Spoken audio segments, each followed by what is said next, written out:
ప్రార్థన చేయండి. జై గురు. గురు బ్రహ్మ గురు విష్ణు గురుదేవో మహేశ్వర గురు సాక్షాత్ బ్రహ్మ తస్మై శ్రీ గురవే నమః. ఓం నమో బ్రహ్మాదిభ్యో బ్రహ్మ విద్యా సంప్రదాయ కర్తృభ్యో వంశ ఋషిభ్యో మహద్భ్యో నమో గురుభ్యః. సర్వోపప్లవరహిత ప్రజ్ఞాన ఘన ప్రత్యగర్ధో బ్రహ్మైవాహమస్మి అహం పదార్థరహితః.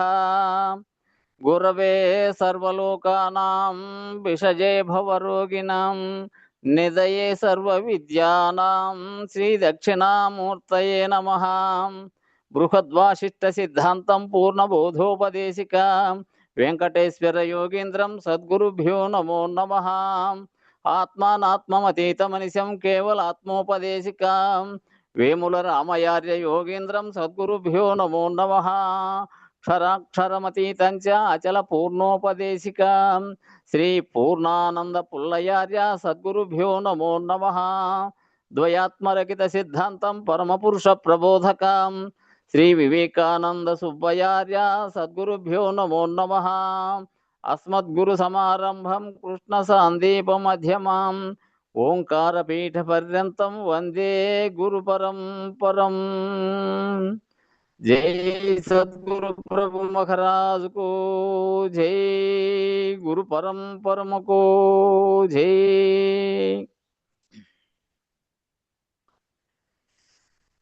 కేవలాత్మ లక్షణములు. సృష్టికి పూర్వంబు సృష్టికి పరమందు సృష్టియున్నప్పుడు సృజన లేక సకల కాలంబుల సకల సకల దేశంబుల సకల కాలంబుల సకల వస్తువుల సంచలము లేక ప్రాగ్దక్షిణంబుల పశ్చిమోత్తరముల నాలుగు మూలల మీద నడుమ క్రింద అచలమై అచలమై సత్యమై ఆద్యంత శూన్యమై పరిపూర్ణమై బట్ట బయలుగాను ఏకమయ్యుండు ఏ బాధ లేకయుండు అట్టి వస్తువు కేవలాత్మనగబడును. రమ్య గుణధామ భద్రాద్రి రామ పరశురామ నరసింహదాస సంరక్షితాహ్వా.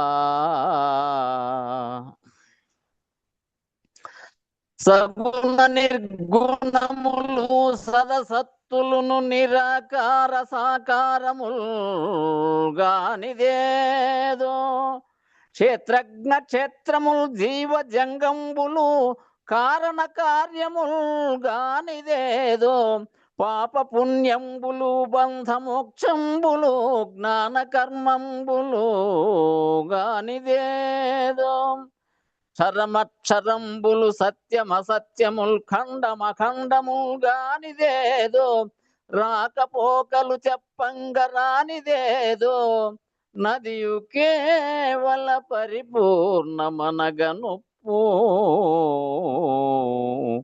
రమ్య గుణధామ భద్రాద్రి రామ పరశురామ నరసింహదాస సంరక్షితాహ్వా.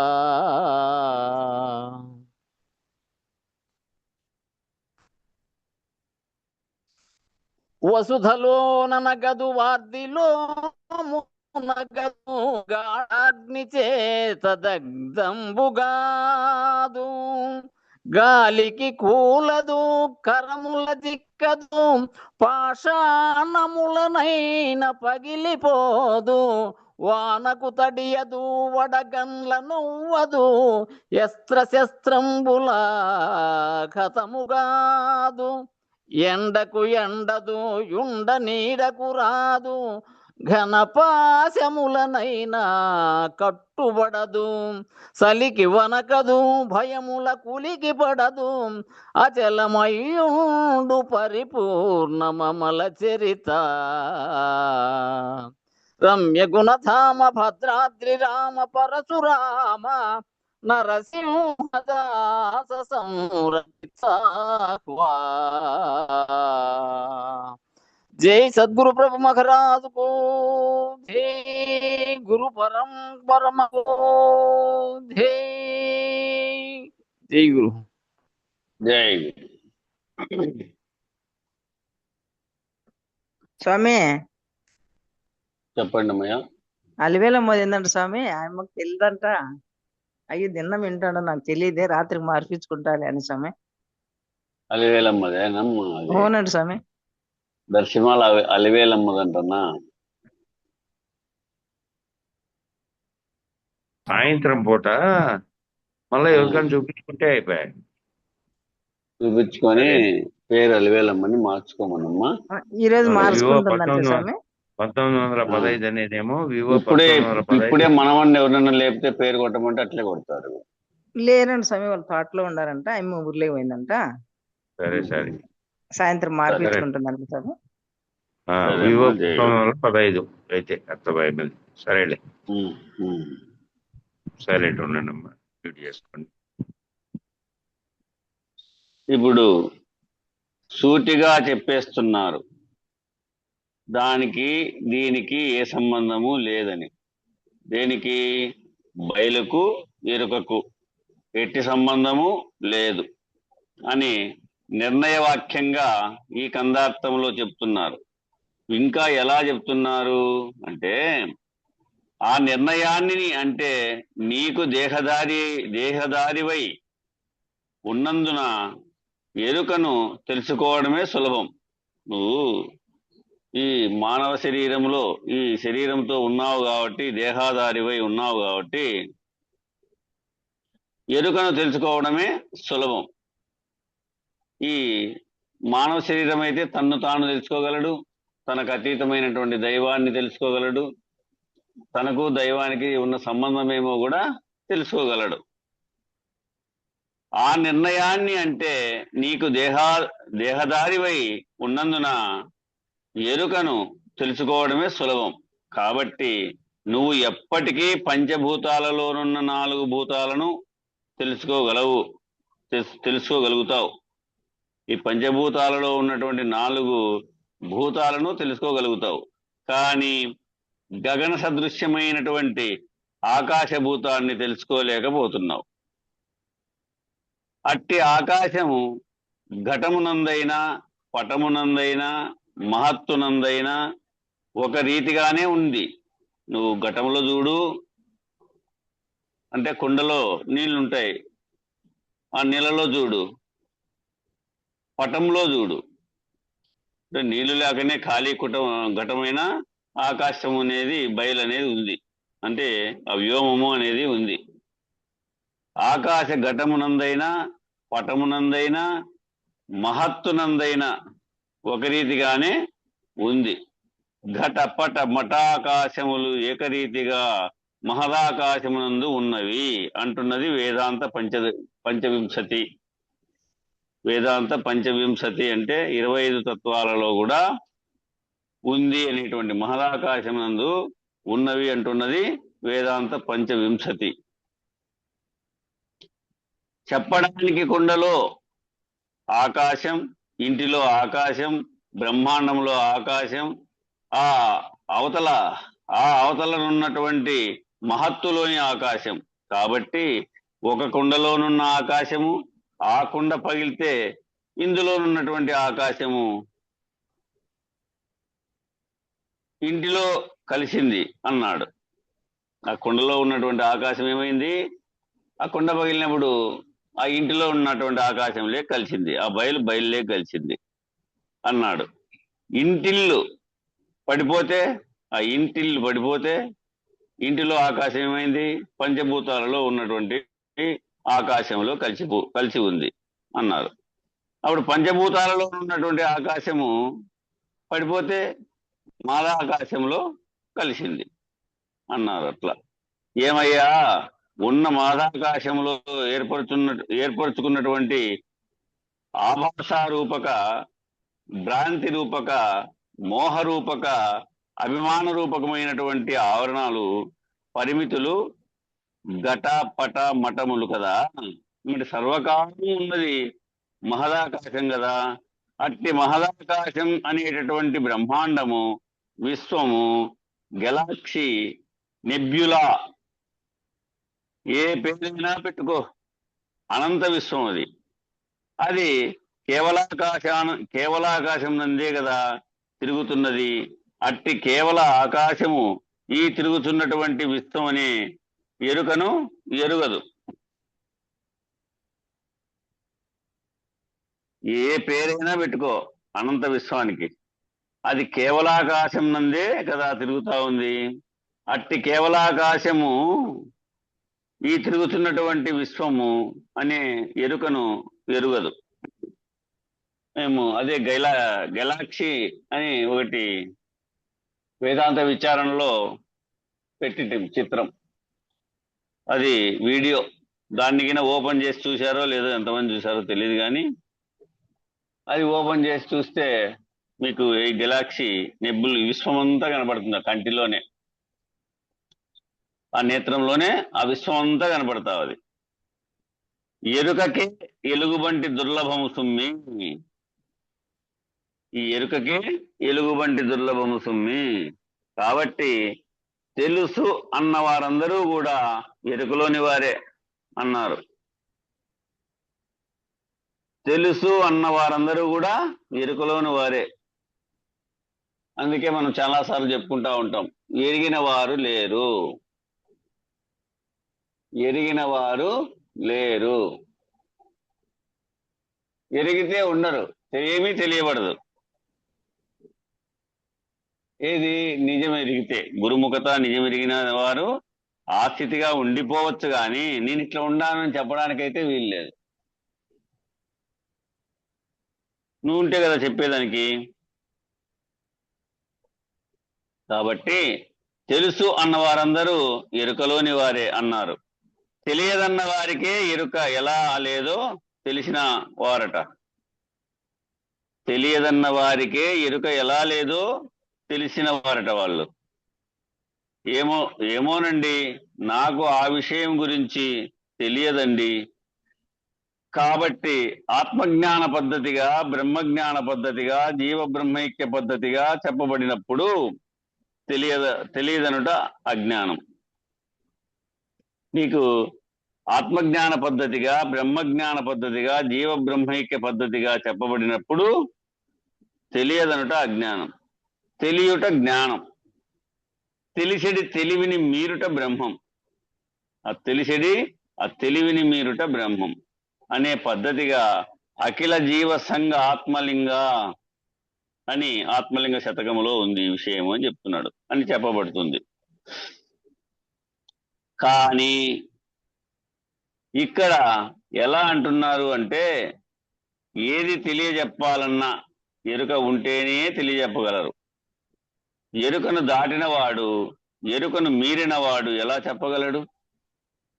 వాడే లేడు. ఈ లేనివాడు బయలుకు పేరు ఎలా పెట్టగలడు? ఆ బయలున ఇహబయలని, పరబయలని, బట్టబయలు అని మరీ బయలుకు పేరు పెట్టేది అంతా కూడా ఎరుకే కదా. కాబట్టి సచ్చిదానంద నామ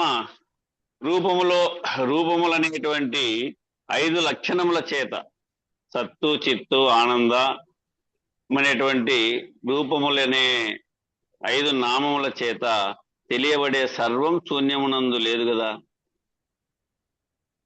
ఈ సర్వమే ఆ శూన్యమునకు శూన్యమనే పేరు పెట్టినది కదా.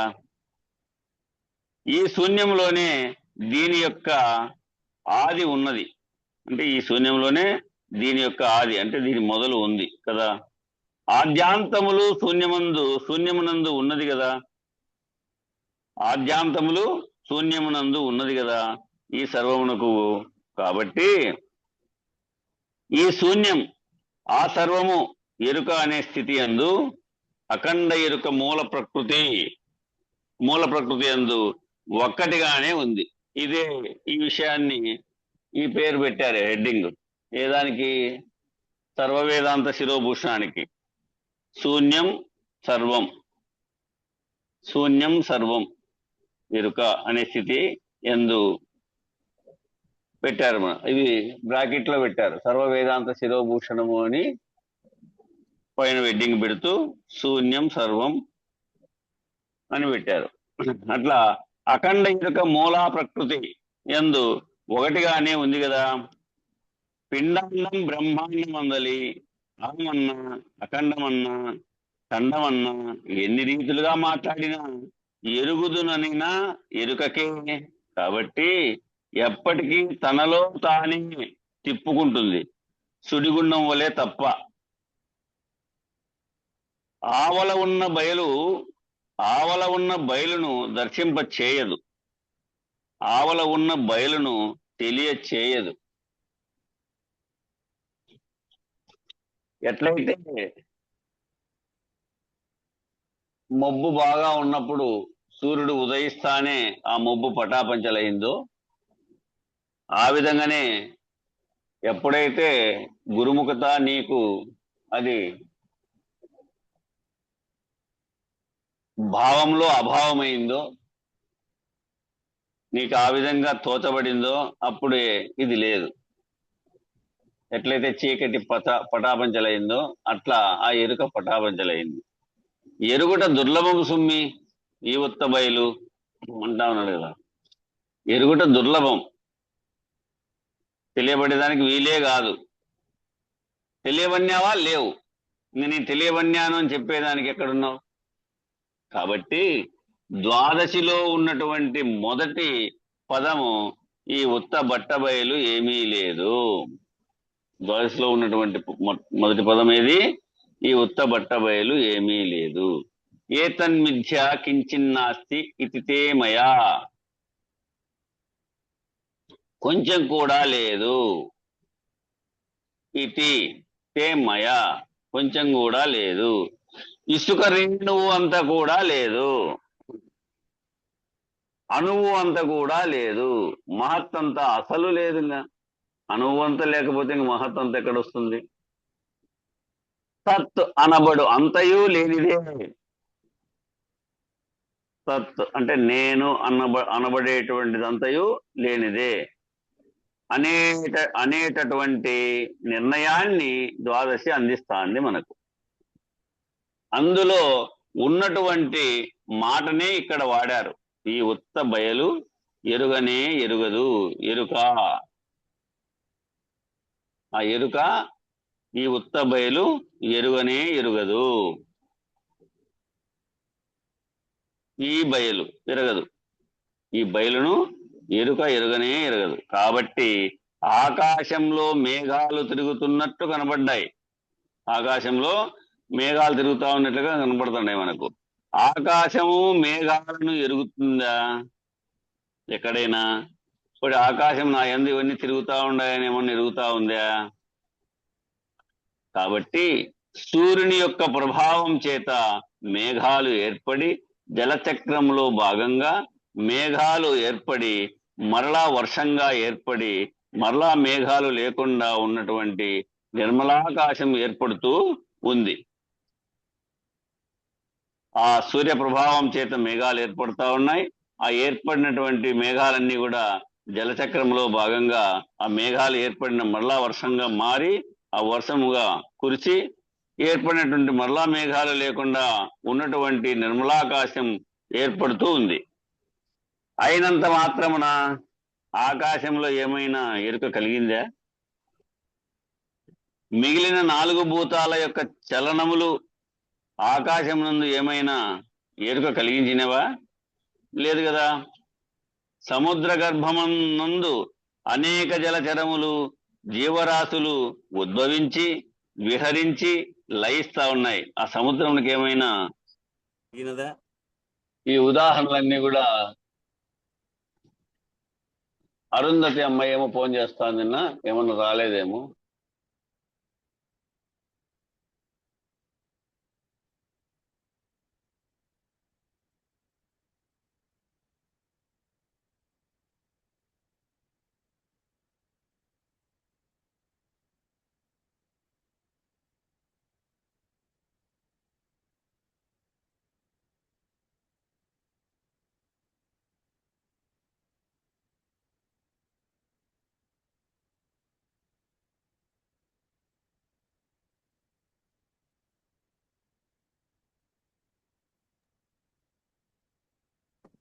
నా ఓస్ట్లో ఉందేముతున్నా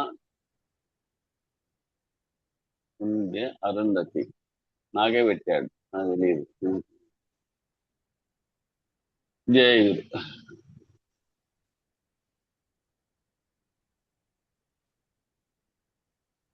ఇక్కడ ఏమైనా ఎరుక కలిగిందా? మిగిలిన 4 భూతాల యొక్క చలనములు ఆకాశం నందు ఏమైనా ఎరుక కలిగించినవా? లేదు కదా. సముద్ర గర్భమునందు అనేక జలచరములు జీవరాశులు ఉద్భవించినాయి కదా, ఆ సముద్రంలో విహరించి లయిస్తున్నాయి. సముద్రానికి ఏమైనా ఎరుక కలిగినదా? ఇది కూడా మనకు ముందు ముందు పోతే ఈ కందార్థం కూడా వస్తుంది. సముద్ర గర్భమందు అనేక జీవరాశులు పుట్టి పెరుగుతా ఉన్నాయి, సముద్రానికి ఏమన్నా తెలిసిన అనేటువంటి విషయాన్ని కందార్థమే వస్తుంది మనకు ముందరికి పోతే. తర్వాత భూమండలమున అనేక జీవులు ఉత్పన్నమై వ్యవహరించి నిర్గమించుతున్నవి. భూమికి ఏమైనా ఎరుక కలదా? కాబట్టి సాపేక్షంగా చూసినా కూడా ఈశ్వరత్వమునకు ఈ తత్కాలవత్తు కలుగుతున్నటువంటి భ్రమాజన్య భ్రాంతివశ మోహవశ లక్షణములైనటువంటి దేహ తాజాత్మత చైతన్యం లేనిదని రూఢి అవుతా ఉంది. ఇప్పుడు ఏం జరుగుతా ఉంది? సాపేక్షంగా చూసినా కూడా ఈశ్వరత్వమునకు ఈ తత్కాలవత్తు కలుగుతున్నటువంటి భ్రమాజన్య భ్రాంతివశ, భ్రమచేత జన్యమైనటువంటిది, భ్రాంతి వశమైనటువంటిది, మోహవశమైనటువంటి ఈ లక్షణములైనటువంటి దేహ తాజాత్మత చైతన్యం లేనిదని ఇప్పుడు మనకు రూఢి అయింది. పెరుగాదు, విరుగాదు, ఒరుగాదు, తరుగాదు, అరుగాదు, కరుగాదు, తిరుగదు, మురుగదు ఈ ఉత్త బట్ట బయలు. ఈ ఉత్త బయలు ఎరుగనే ఎరుగాదు, ఎరుక అని ఈ బయలు, ఎరుగనే ఎరుగదు, ఎరుక అని ఈ బయలు. ఇది ఎరుక అని బయలు ఎరుగదు, అచల లక్షణము సూటిగానే చెబుతున్నారు. ఆ బయలు ఎప్పటికీ పెరగదు. ఎందుకని? అంతటా మొలుగుర్చ సందు లేకుండా వ్యాపకమై ఉంది కాబట్టి, కదలడానికి అవకాశం లేక ఉంది కాబట్టి అది పెరిగదు, అది విరిగేది కాదు. ఈ వ్యాపకమయ్యేది అంతటా కూడా ఒకనాటికి కుచించుకుపోతుంది, పెరిగేదంతా కూడా తప్పక విరుగుతుంది. ఈ వ్యాపకం అంటే వ్యాపించేటువంటి వస్తువు ఏది? ఈ వ్యాపించేటువంటి వస్తువు ఏది? ఎరుక. అందుకు వ్యాపకం చెందే లక్షణం దీనికి ఉంది కాబట్టి ఒకనాటికి ఇది కుంగిపోతుంది, పెరిగేదంతా కూడా తప్పక విరుగుతుంది. పెరుగుట విరుగుట కొరకే అనే ఆదియోక్తిని ఈ సూచన నుంచే స్వీకరించారు. పెరుగుట ఇరుగుట కొరకే. ఎప్పుడైతే వ్యాపింపబడిందో అప్పుడు తరుగుతుంది, కరుగుతుంది, అరుగుతుంది. కానీ ఇది వ్యాపించే లక్షణం పరిపూర్ణానికి లేదు కాబట్టి, అదే నిండి ఉంది కాబట్టి, ములుగుర్చేదానికి కూడా సందు లేకుండా అదే నిండి ఉంది కాబట్టి వ్యాపించేటువంటి అవకాశం లేదు. దానికి వ్యాపించేటువంటి అవకాశము లేదు. ఈ ఎరుకైతే తల్లి గర్భంలో వన్నెబ్బు నుంచి బుద్బుదాకారం నుంచి పెరిగి పెద్దదై 9 నెలలను తీగ కమ్మించి భగద్వారం నుంచి వెడలినప్పుడు నాకు ఈ ఆవరణం సాల్లేదు, ఈ మావి అనేటువంటి ఆవరణం దాటల్లా అనేటువంటి లక్ష్యం చేత, ఎందుకంటే జన్మతః జ్ఞానం ఉంది దానికి, ఆ జ్ఞాన లక్షణం చేతనే దాటుకుంటుంది. మావి నుంచి దాటుకున్నటువంటి ఏ జ్ఞానం చేతే మావి నుంచి దాటుకుందో అదే జ్ఞానం చేత ఈ మాయావరణం నుంచి కూడా దాటుకునేటువంటి ప్రయత్నం చేస్తుంది, దాటుకోగలుగుతుంది. కాబట్టి ఈ వ్యాపకమయ్యేది అంతటా కూడా ఒకనాటికి కుంచుకుపోతుంది, పెరిగేదంతా కూడా తప్పక విరుగుతుంది. పెరుగుట విరుగుట కొరకే అనేటువంటి ఆదియోక్తిని ఈ సూచన నుంచే మనం స్వీకరించారు. ఒరుగదు, తరుగదు. ఒరుగదు అంటే ఒక పక్కకు ఒరిగినట్టు కనబడుతుంది. భూకక్ష, గ్రహాలు, సూర్యమండలము చుట్టూ పరిభ్రమించేటప్పుడు ఒక ప్రక్కకు ఒరిగి ఉంటాయి. అలా ఒరిగి ఉండటం చేత వాటి మీద అనేక రకాలైనటువంటి విద్యుదావేశ ప్రభావములు, విద్యుదావేశ చలనములు ఏర్పడుతూ వాతావరణం ఏర్పడే అవకాశం ఉంది. కాబట్టి ఆ వాతావరణ ప్రభావం చేత శీతోష్ణములు గాని, మంచు యుగములు గాని, హిమ యుగములు గాని, జీవ యుగములు గాని, రాతి యుగములు గాని ఏర్పడుతూ ఉంటాయి. కాబట్టి చూడండి, మనకు పిల్లప్పటి నుంచి చూసినటువంటి సంజీవపురంలో కొండలో ఉండేటువంటి రాయి గుడి దగ్గరికి వచ్చింది. ఒరిగే లక్షణము ఎరుకకుంది. కాబట్టి అదంతా ఏమిటంటే ఒరగటం, తరగటం, కాసేపు ఉరుగుతుంది, కాసేపు తరుగుతుంది. సూర్యుడికి దూరంగా పోయినట్లుగా ఉంటుంది, సూర్యుడికి దగ్గరగా వచ్చినట్లుగా ఉంటుంది. భూమి తత్ప్రభావం చేత ఋతు ప్రభావములు ఏర్పడి మారుతూ ఉంటుంది. ఇలాంటి లక్షణాలు అన్నీ ఎరుకే. బయలునందు ఇవి ఏమీ లేవు. బయలేమో పెరిగేది కాదు, విరిగేది కాదు, ఒరిగేది కాదు, తరిగేది కాదు, అరిగేది కాదు, కరిగేది కాదు, తిరిగేది కాదు, మురిగేది కాదు. ఈ లక్షణాలు ఏమీ లేవు. అరుగదు, కరుగదు. ఇంకేం చెబుతున్నారు? ఏదో సముద్రాలు కరిగిపోతున్నాయి, భూమి మీద ఉన్నటువంటి హిమఖండాలు కరిగిపోతా ఉన్నాయి, భూమి మీద ఉన్నటువంటి టెక్టానిక్ ప్లేట్స్ కదిలిపోతున్నాయి, పర్వతాలు కరిగిపోతున్నాయి, ఎడారులు విరిగిపోతున్నాయి. ఇలా భూమి మీద రకరకాలైనటువంటి నైసర్గిక స్వరూప స్వభావములన్నీ కూడా లక్షల కోట్ల సంవత్సరాల మీద మార్పులు వస్తూ ఉంటాయి. ఈ మార్పులు వస్తూ ఉన్నాయి.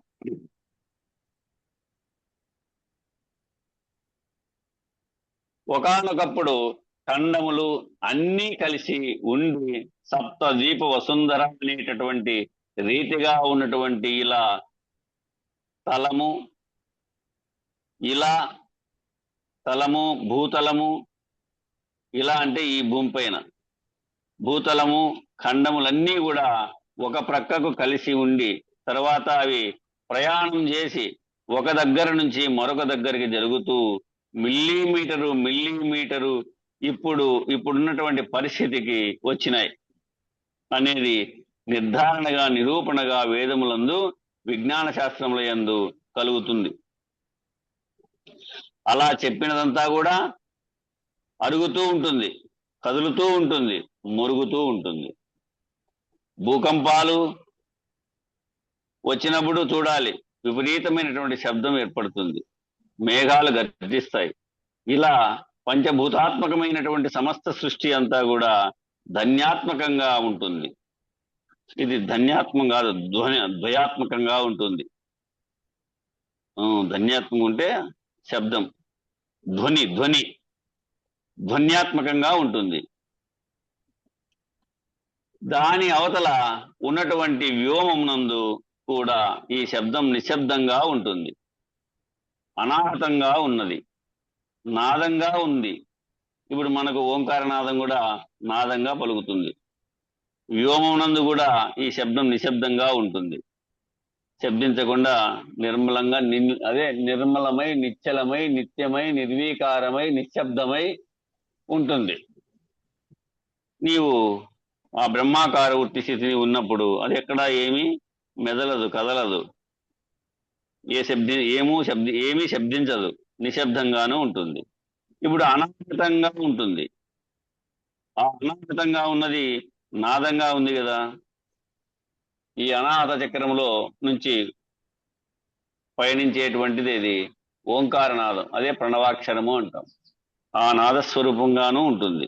కాబట్టి ఇదంతా కూడా ఎరుక, ఇదంతా విశ్వం, ఇదంతా కూడా బ్రహ్మాండం, ఇదంతా కూడా పిండాండం. సున్నంగా ఒలిసిపెట్టినట్లుంది మనకు. కాబట్టి ఇదంతా కూడా ఆ బట్ట బయలుకు పట్టదు. ఈ ఉత్త బయలు ఎరుగనే ఎరుగదు, ఎరుక అని ఈ బయలు, ఈ ఉత్త బయలు ఏమీ లేదు అని 1000కి 1,00,000 సార్లు చెప్పబడుతుంది. 1000కి 1,00,000 కోటి, అదే కోటి మాటలకు ఇదే జ్ఞాపకం. అంటాడు శివరామ దీక్షితుల వారు బృహద్వాసిష్టంలో.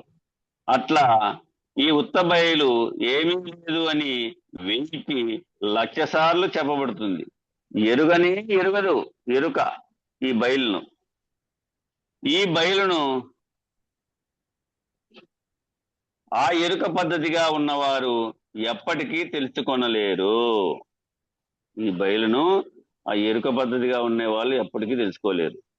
ఎలా అంటే విషయావరణము చేత ఆవరించబడి సుఖదుఖ భ్రాంతి కలిగినటువంటి వాడు వస్తువు సుఖం ఇస్తుందనేటువంటి భ్రాంతి బలంగా కలిగినటువంటి వాడికి ఆత్మవిచారణ అసాధ్యం. కేవలం దేహాత్మ పరిధి వరకే నేను సాక్షి అని నియమితమైనటువంటి ఆత్మనిష్ఠుడికి సకల భువన బ్రహ్మాండ ఆధిపత్యానికి చెందినటువంటి బ్రహ్మనిష్ట అశక్యం, తెలియబడేది కష్టం, శక్యము కానటువంటి విషయం అది. 14 భువన భాండములను ఆక్రమించినటువంటి వామనుడు ఒక పాదముతో ఊర్ధ్వలోకమును ఒక పాదముతో అధోలోకమును ఆక్రమించినప్పుడు బలిచక్రవర్తి ఈ 14 లోకాలలో ఉన్నవాడే కదా. బలిచక్రవర్తి ఈ 14 లోకాలలో ఉన్నవాడే కదా.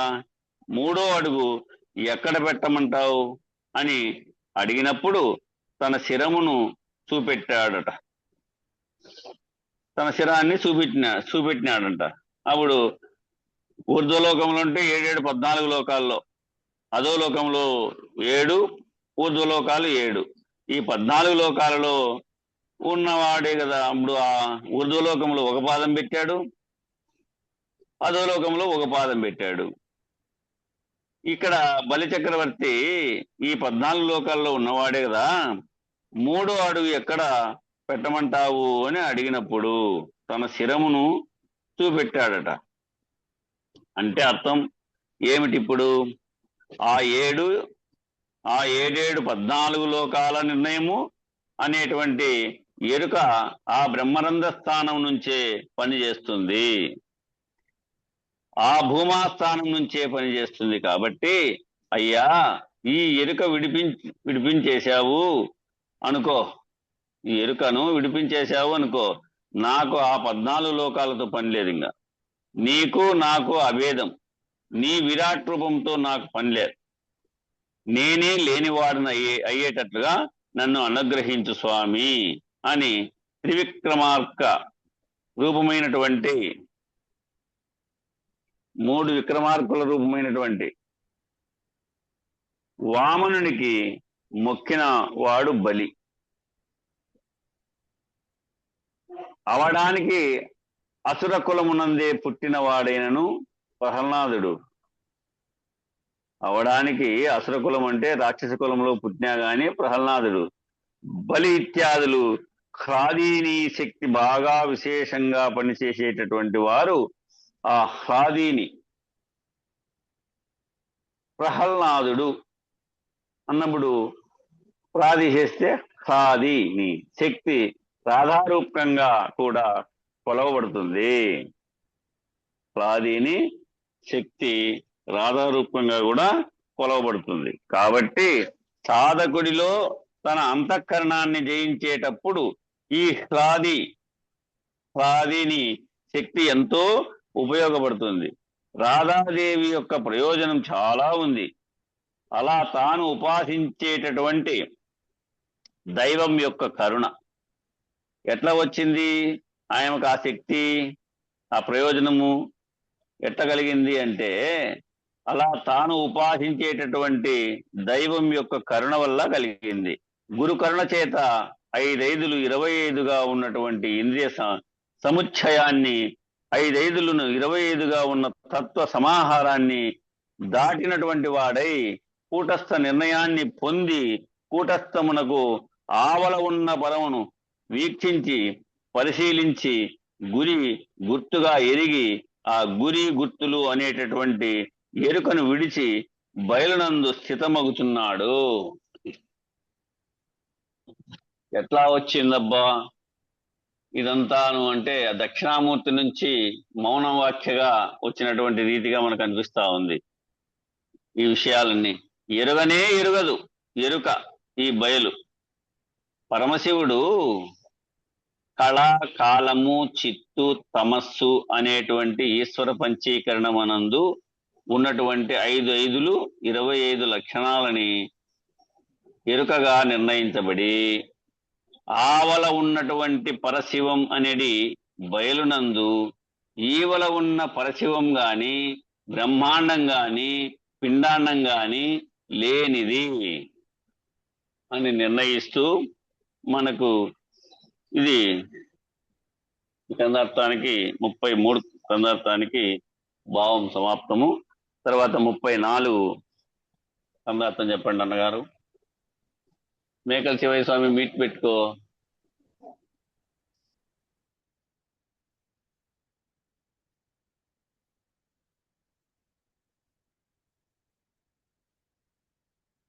ఎవరన్నా పద్యం చెప్పండి. మీనాక్షి అన్న లేడా?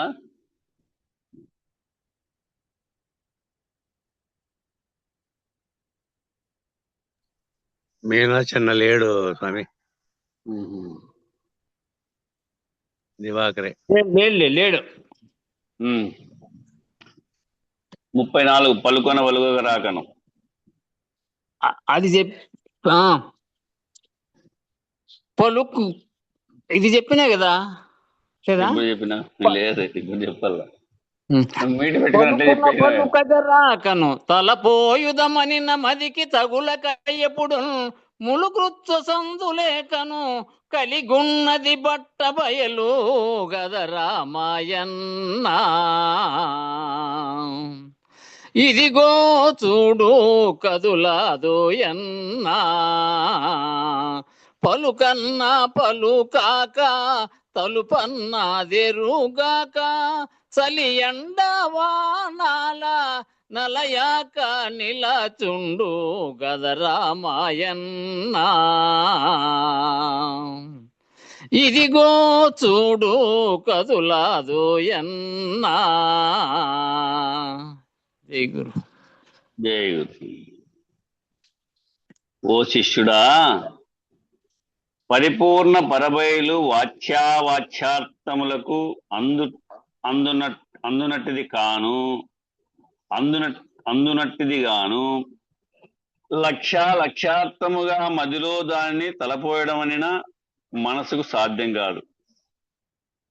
అనగా మనసునకు తగలదు.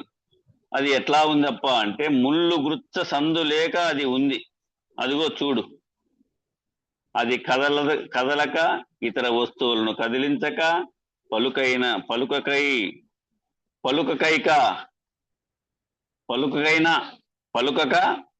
ఎండకు ఎండక వానకు తడియక చలికి వణకక తలంపులకు తెలియక అస్థిరమును అన్నది లేక స్థిరంగా ఉంది. పలికేదానికి కానీ వాచ్యార్థములకు అంటే పలికే పలుకులకు గాని అందునటిది కాదు. లక్ష్యార్థములకు నీవు మదిలో పెట్టుకొని ఊహిద్దామన్య ఊహాతీతం. అది ఊహకు అందేది కాదు. వాక్యాతీతము, వాక్యానికి అందేది కాదు. మదిలో దాన్ని తలపోయడం అనినా మనసుకు సాధ్యమయ్యేది కాదు. అనగా మనసునకు తగలదు. ముళ్ళు గుర్చ సందు లేక అది ఉంది. అదిగో చూడు. అది కదలక ఇతర వస్తువులను కదిలించక పలుకక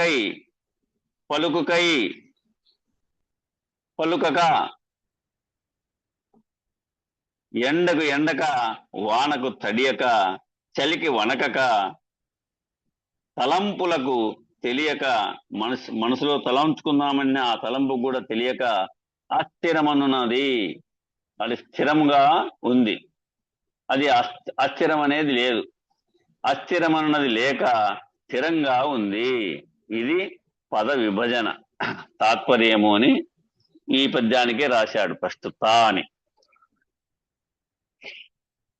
కాబట్టి పలుకన బలుగక రాకను యంత్ర మంత్ర తంత్ర విశేషాదుల చేత సప్తకోటి మహా మంత్రస్య చిత్త విభ్రమకారక అనేది సూచన వాక్యంగా ఏ ఉపాసన చేత కూడా బయలు తెలియరాదు. ఏ మంత్ర తంత్ర మహిమాన్వితమైనటువంటి ఉచ్చారణల చేత గాని, లేక ఉచ్చాటన, మోహన, మారణ ఇత్యాది వశీకరణ మంత్రముల చేత గాని, లేక అభేదవాదముల చేత గాని, ద్వైతాద్వైత విశిష్టాద్వైతముల చేత గాని తలపోయాలంటే అలా తలపోయాలట. ద్వైతాద్వైత విశిష్టాద్వైతముల చేత గాని తలపోయాలంటే అలా తలపోయాలట. అలా తలపోయాలన్నా మదికి తగులదట. అలా తలపోయుట అంటే తెలుసుకొనుట, గ్రహించుట అని ఏమన్నా అట్లా ఆ విధంగా తెలుసుకుందామనుకున్నా అది మదికి తగులదట. ఇది కాబట్టి అనేక అన్వయ వ్యతిరేక లక్షణాలతో శాస్త్ర విహిత రీతిన పరోక్ష, అపరోక్ష, ప్రత్యక్ష పద్ధతులుగా షట్ప్రమాణ సహితముగా ఇంత విచారణ చేసినప్పటికీ కూడా విచారణ చేత తెలియబడరానిది. ఈ విధమైనటువంటి విచారణ చేసినా కూడా అన్వయ వ్యతిరేక లక్షణాలతో గాని శాస్త్రవిహిత రీతిన పరోక్ష, అపరోక్ష, ప్రత్యక్ష పద్ధతులుగా గాని షట్ప్రమాణ సహితముగా ఇంత విచారణ చేసినప్పటికీ విచారణ చేత తెలియబడేదైతే కాదు. ములుగుర్చ సందులేకను ఉన్నది బట్టబయలు, ఉన్నది ఉన్నట్టు ఉండిపాయను, అది ఉన్నది ఉన్నట్టు ఉండిపాయను. విన్న కన్నది ఏడ ఏమీ లేకపోయెను. నువ్వు విన్నది కన్నది అంటే తెలియబడినది, కళ్ళతో చూసేది కాదు. నీ భావంలో భావన రూపంగా తెలియబడేటువంటి విషయము కన్నది. ఆ విన్నది కన్నది ఏడా ఏమీ లేకపోయెను. ఎరిగి మేల్కొనవే ఆత్మా మేలుకొనవే. ఆ ఎరిగి మేల్కోమంటావు అన్నాడు. ఏదైనా కానీ నువ్వు ఎరిగి తెలియబడు, ఎరిగి మొక్కు అంటాడు ఒకసారి విద్యాసాగర్ స్వాముల వారే. ఎరిగి మొక్కు. అట్లా ఉన్నదున్నట్లు ఉండిపోవడం రావాలట. అలా ఉంటే ములుగురుచ్చ సందు లేక ఉంటాడు. ఉన్నదున్నట్లు ఉండిపోవడం రావాలట. ఎట్లా పరిపూర్ణం ఎట్లయితే ఉన్నది ఉన్నట్లు ఉందో అట్లా ఉండిపోవడం రావాలంట. అలా ఉంటే ములుగురుచ్చ సందు లేక ఉంటాడు. సందు అని పలక రాదు. సందు అంటే దాని భావం ఏమి, సంధి అంటే దాని భావం ఏమి, ఇది విమర్శించుకోవాల. సంధి అంటే అవకాశము, సందు అంటే ఒక దోవ. కాబట్టి దీని మీద ఎంతో మంది చర్చ జరిగి చాలా వాదోపవాదాలు జరిగినాయి. సందు అని పలకరాదు, సంధి అనవ. సంధి అంటే అవకాశం. ఇక్కడైతే సందనే రాయబడింది. రాయొచ్చు, పొరపాటు నువ్వు కూడా దాన్ని ఎట్లా విమర్శించుకుంటాడు. సంధి అంటే అవకాశం, ఒకరికొకరికి సంధి చేసేటువంటిది. అంటే దానికి దీన్ని కలిపేదో లేకపోతే విడిచినో మార్గం ఉన్నట్టు. ఇది సంధు అంటే ఒక గుంది, ఒక దోవ. కాబట్టి దీని మీద చాలా మంది చర్చలు జరిపినారు అప్పుడే. కాబట్టి సంధి అనే పలకాల. నేను కూడా విన్నా ఆ కాలంలో. ములుగురుచ్చ సంధి లేఖను, ములుగురుచ్చ సంధి లేఖను అనేది పడాలి. సందార్థములను సందనే వ్రాయబడింది దీంట్లో అయితే. తర్వాత తాత్పర్యం అనేటువంటి పేరాలను కూడా ముళ్ళు గుర్త సందులేక అని రాయబడింది. ఈ విషయాన్ని గుర్తుపెట్టుకోవాల్సిన విషయమే, కరెక్ట్.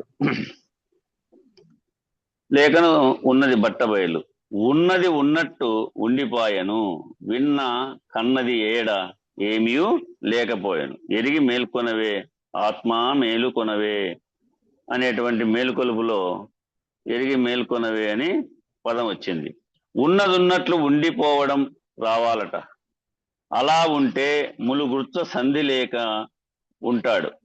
ఉన్నది ఉన్నట్లుగా ఉండుట బట్టబయలు, ఉన్నది ఉన్నట్లుగా ఉండుట బట్టబయలు. కదరా మాయన్న, ఇదిగో చూడు కదలాదోయన్న, ఇదిగో చూడు కదలాదోయన్న. మొదలచలము ఎరిగించదా, ఎరిగించేశారా? చూపెట్టారు, వెలిగించేశారు, చూపెట్టారు. బయలును దర్శించాడు. బట్ట బయలును గురుడు చూపిన పట్టు లేఖను పొడిమి అందున పట్టు విడువక గుట్టు మరువక దిట్టమైపోవే ఆత్మ మేలుకొనవే. బట్ట బయలును గురుడు చూపిన పట్టు లేఖను పొడిమి అందున పట్టు విడువక గుట్టు మరువక, ఈయన గుర్తు మరువక దిట్టమైపోవే ఆత్మ మేలుకొనవే. ఆ గురువు చెప్పినటువంటి గురి గుర్తు అనే విషయాల్లో ఆ గుర్తు మరవకోకుండా మేలుకో. ఈ కేవలాత్మ బయలు స్థితి యందు మేల్కొన్నది, కాంచితే తానే లేదు. అంటే తెలియబడితే ఈ కేవలాత్మ బయలు స్థితి యందు మేల్కొన్నది, కాంచితే తానే లేదు. అంటే తెలియబడితే తానే లేదు, తనకు మూలము లేదు, వ్యవహారము లేదు. నామరూప నటన క్రియ సచ్చిదానందములనేటివి లేనే లేవు. దానికి సత్తు గాని చిత్తు గాని ఆనందము గాని ఇవేవి లేనే లేవు. సర్వకాలమందు ఒకే రీతిగా ఉన్నదున్నట్లు ఉండిపాయను. కదరా మాయన్న, ఇదిగో చూడు కదలాదోయన్న, కదలని వాడుగా మిగిలిపోయాడు. పలుకన్న బలుకక ఈ బయలు దర్శించినటువంటి వాడు బయలు స్థితి ఎందున్నవాడు, ఉన్నదున్నట్లుగా ఉన్నవాడెవడో ఇంకా వాడు ఏమీ మాట్లాడతాడుగా. బయలుస్థితి ఎందున్నవాడు ఉన్నదున్నట్లుగా ఉన్నవాడెవడో ఇంకా ఏం వాడు మాట్లాడతాడు? ఏమీ విశేష వ్యాఖ్యలు చేయగలుగుతాడు? ఏ ఒక్కదాన్ని 10 ఇంతలుగా చెప్పగలుగుతాడు చెప్పండి? కారణం ఏమిటంటే నిశ్శబ్దో బ్రహ్మ ఉచ్యతే అనే మౌనాన్ని దాటినటువంటి వాడు. నిశ్శబ్దే బ్రహ్మ ఉచ్యతే, నిశ్శబ్దే బ్రహ్మ ఉచ్యతే, నిశ్శబ్దో బ్రహ్మ ఉచ్యతే అనేటువంటి మౌనాన్ని దాటినటువంటి వాడు ఇంకేం పలుకుతాడు? పలకనున్నటువంటి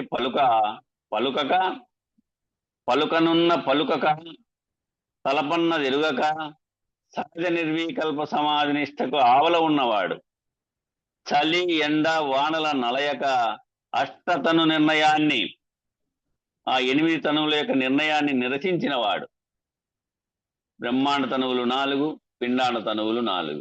ఇవే విశ్వడు, తైజసుడు, ప్రాజ్ఞుడు, ప్రత్యాగాత్మ అనేది పిండాండ తనువులు 4. బ్రహ్మాండ తనువులు విరాట్, హిరణ్య గర్భ, అవ్యాకృత, పరమాత్మ అనేటువంటి తనువులు 4 బ్రహ్మాండ తనువులు. ఇట్లా అష్టతను నిర్ణయాన్ని నిరసించిన వాడు, ఈ 4 తనువులు దాటినటువంటి వాడు. ఏ రకమైనటువంటి శరీర స్పర్శ స్పృహ లేనటువంటి వాడు, ఏ రకమైనటువంటి శరీరం గాని ఆ యొక్క స్పర్శ గాని ఆ యొక్క స్పృహ గాని లేనటువంటి వాడు. నిలచుండు కదరా మాయన్న, ఇదిగో చూడు కదలాదోయన్న. భగవాన్ రమణులకు విశేషమైనటువంటి వ్రణం వచ్చిందంట. అంటే ఒక పుండు, వ్రణము అంటే గాయం, వ్రణం వచ్చిందంట, రాచపుండు వచ్చింది. దానికి అనేక రకరకాలు అయినటువంటి సర్జరీలు చేశారంట. చేస్తే ఆనాటి కాలంలో కూడా శీతల యంత్రాలు ఉన్నటువంటి గదులలో వారిని ఉంచాలని ప్రయత్నం చేశారంట. ఆనాటి కాలంలో కూడా ఏసీ, శీతల యంత్రాలు అంటే ఏసీ ఉండేటువంటి ఆ రూముల్లో ఉంచాలని ప్రయత్నం చేశారు. ఆ వ్యవహారం చూస్తే ఈ వ్యక్తి పొరపాటున శీతల యంత్రం బదులుగా వేడి చేసేటువంటి యంత్రంగా మార్చిపెట్టారు. ఆ వ్యవహారం చూసే వ్యక్తి ఆ శీతల గదుల్లో పెట్టాలా రమణ మహర్షి గారిని ఆ ఏర్పాటు చేసేటువంటి వ్యక్తి ఏం చేశాడు? అది పొరపాటు పడి శీతల యంత్రము బదులుగా వేడి చేసేటువంటి యంత్రంగా మార్చిపెట్టినాడంట. ఆ గది యొక్క ఉష్ణోగ్రత తగ్గాల్సింది పోయి పెరిగిపోతూ పోయింది. దాంట్లో ఉష్ణోగ్రత లేకోకుండా ఉష్ణము తగ్గాల్సింది పోయి, శీతలంగా అంటే చల్లగా ఉండేది పోయి ఇంకా వేడి పెరుగుతా పోతా ఉందంట. లోపల నీళ్లు వేడికి మరిగే దశ దాకా కూడా లోపల వేడి పెరిగిపోయింది. ఇంతలో ఎవరో అటుగా వచ్చారు. ఏమిటి ఈ గది వాతావరణం ఇంత వేడిగా ఉంది, ఇంత ప్రభావితం అయిపోయింది అని చూడటానికి వచ్చారంట. అక్కడ లోపల మహర్షి ఉన్నారు. అయ్యా మహానుభావ, చెప్పవచ్చు కదా, ఇంత బాధను అనుభవించడం ఎందుకు?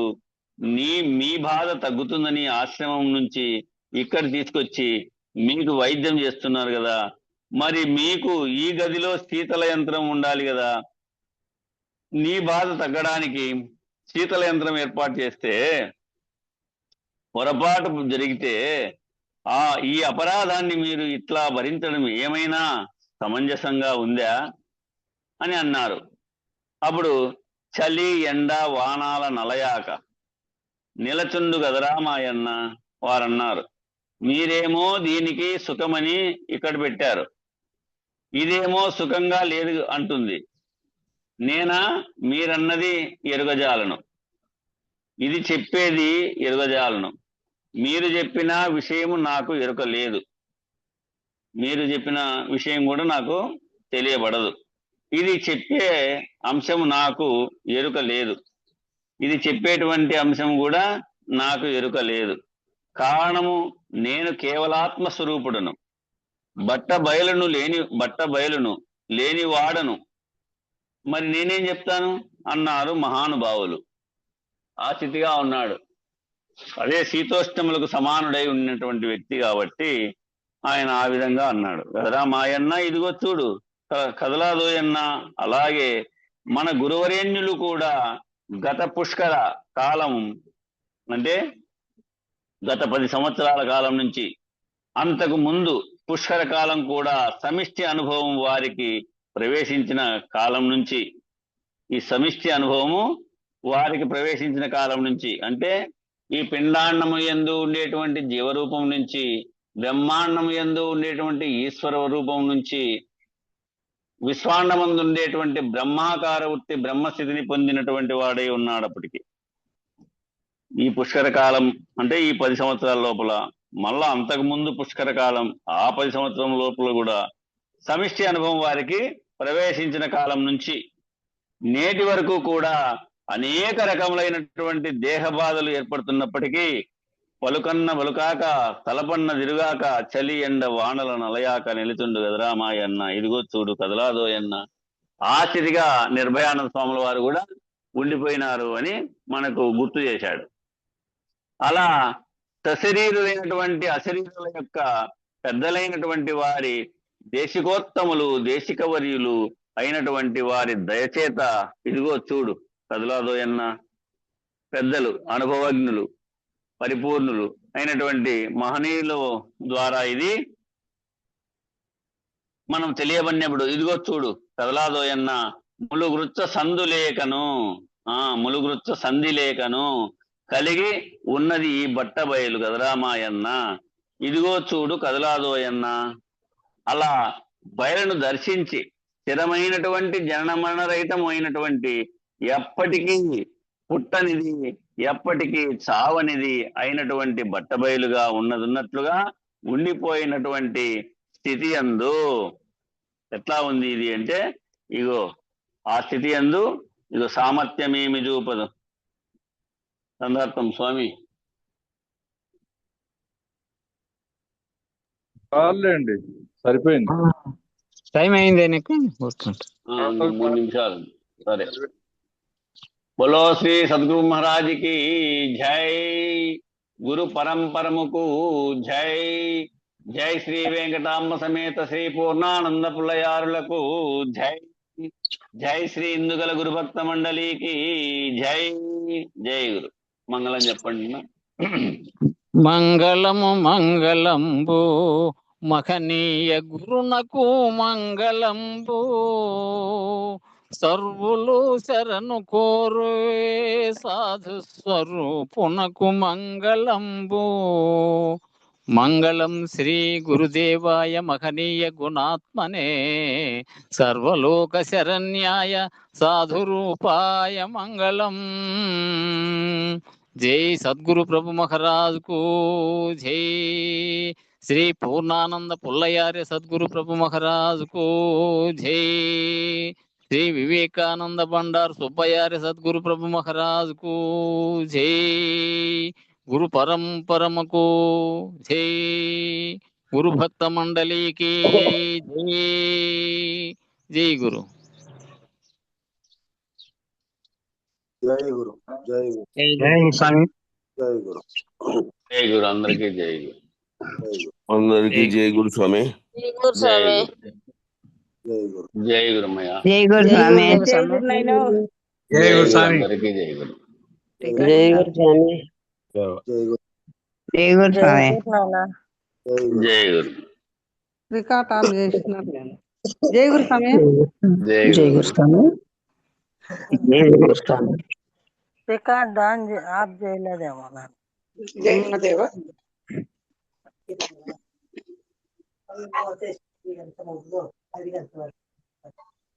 రికార్డు ఆఫ్ చేయలే. రికార్డు అట్లే ఉంది, రికార్డింగ్ లోనే ఉంది. ఆయన ఏదో ప్రయాణంలో ఉండాలని పాపం. వెంకటదాసు ఆన్ చేస్తాం స్వామి. నమస్తే గురుదేవా. నమస్తే. వచ్చినాడా సమీపానికి అన్నయ్య? లేదు స్వామి, ఫోన్ చేస్తానని చెప్పినారు. ఉమ్. వదిలేటప్పుడు ఫోన్ చేస్తామని చెప్పినారు. జై గురు. జై గురు. వందనాలు గురుదేవ అందరికి. జై గురుదేవ. జై గురు.